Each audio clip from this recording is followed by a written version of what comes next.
sa v Osade pri stanici Tennoji v reštaurácii Sea Ramen a objednali sme si tsukemen, čo je suchý ramen. Čiže vodička ramenová sa nachádza v tomto krásnom, nádhernom kybliku tu. Dávam do pozornosti kyblik. To hrozitánsky horúce, je to veľmi čerstvé. A v väčšej miske máme vajíčko. Dúfajme, že na mäkko. Nejakú žeruchu alebo nejaký trávnatý porast. Máme tu pečené čašu, ešte aj pekne flambované z vrchu. Máme tu nejaký druh rúžového, zrejme nasoleného mäska. A čo by malo byť hitom celého jedla sú samozrejme nudlíky. Tsukemen sa je tak, že tie nudle a tie ingrediencie si máme mačať extra v tomto vývare a potom, keď sa človek slabo naje, tak by si mal zaliať ten vývar horúcou vodou a zjesť ho ako polievku. Čiže mali by sme si podľa návodu, ktorý je žiaľ len po japonsky, najprv osoliť tie nudle. K tomu nám slúži i špeciálna francúzska sol. Čiže ja tu dám šancu, ja si to tak trošku zatiaľ osolím v prípade, že by to bolo príliš slané, tak aby ma neporazilo. A zoberiem si teda prvú porciu týchto nádherných nudlí. Za mnou sa nachádza kuchyňa. Podnik je to v skutku malý a otvorili tak pred 20 minútami svoju večernú šichtu, čiže sa tu zišlo aj veľa ľudí.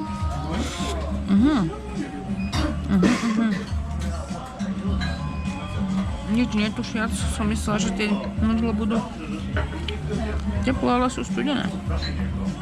Na to nám slúži tá horúca polievka, aby sme si to v tom máčali. A v odporúčaní bolo, že treba tie nudle ochutnať samé, ovoňať ich. A v skutku nádherne voňajú. Oni by mali byť, tam píšu, že barley. A barley je čo? Barley je jačmeň, slad, jačmeň.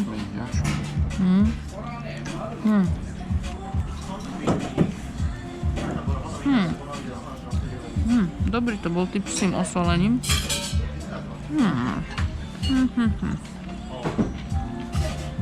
Vynikajúce sú tie nudle, sú skvelé.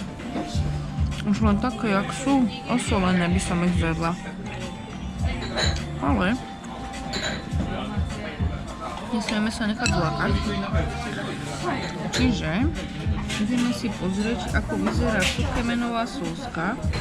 Už na pohľad je jasné, že je to veľmi hustá súska. Malo by to byť ako keby taký hustý výrvar ramenový, koncentrovaná ramenová voda. Čiže ochutnáme najprv koncentrovanú ramenovú vodu, bez ničoho. Tak toto vyzerá, to husté.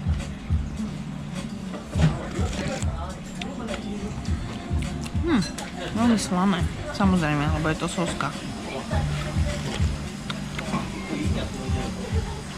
Kúsky nejaké zeleniny tam plúvajú. Myslela som si, že to bude mať takú nejakú silnú mäsovú chuť, ale naopak má to silnú rybiu chuť. Ale isto sú tam aj nejaké vyvarené kosti, lebo inak by to nebolo také biele.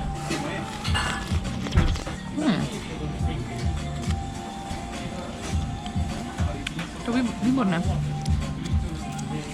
Ale v skutku ako polievku bych to nechcela jesť. Čiže idem na to tak, ako sa na to ísť má. Zoberiem si tieto nádherné nudlíky a dám si ich do tej polievky.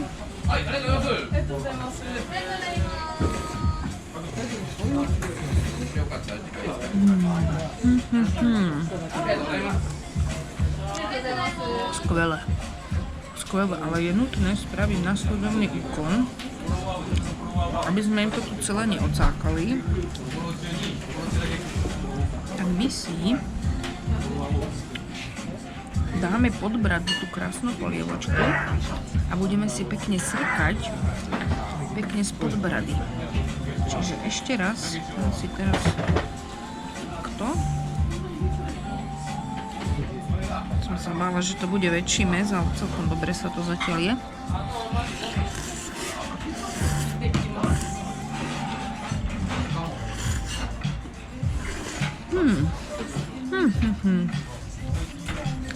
Vynikajúce. No. Skúsim aj trošku zelene.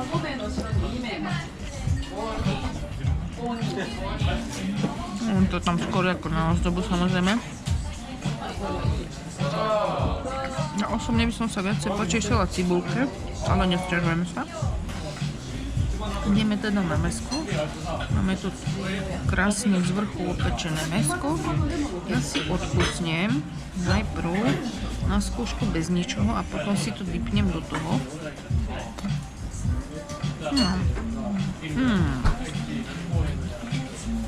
To vynikajúcu pečenú chuť z tohto. Ale je to tiež studené. Čiže naozaj patrilo by sa to do toho horúceho namočiť už len z titulu oteplenia. Jemné mäsko. Jemné a mastné.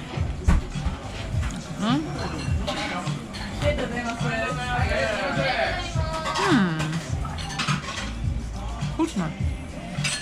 Chutné mäsko.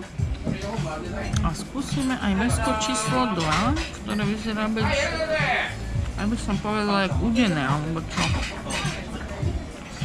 Tak. Dáme si z udeného tiež bez ničoho.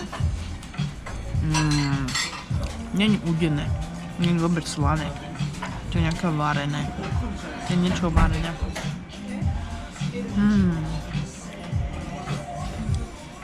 Veľmi, veľmi jemné varené mäsko. To budú také tie krásne plátky, čo v supermarketoch mávajú. Je origami naskladané.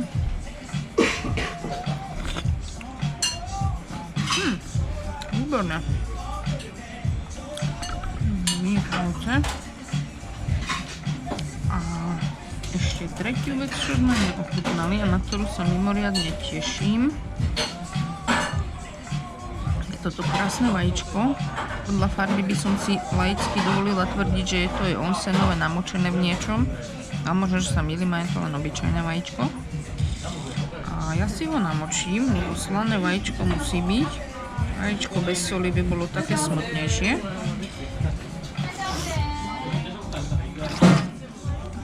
A toto je ten maničok. To je, takto chceme, aby všetky vajíčka vyzerali. Nádherné, oranžové. Nádherne uvarené tak, aby v strede bolo riedke, aby bielko bolo husté. Toto je nádhera. Na toto som sa tešila. Čiže pomaly si budeme ujetkávať z tohoto nášho cukemenu. Porcia je to riadna. Jak som si naložila. A napriek tomu, že tie mäská sú vynikajúce, fakt skvelé, tak aj tak som najviac umámená s tými flížami.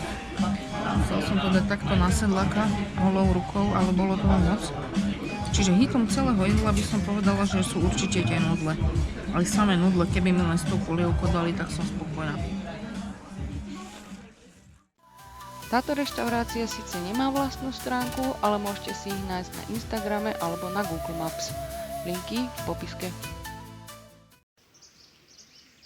ありがとう。またね。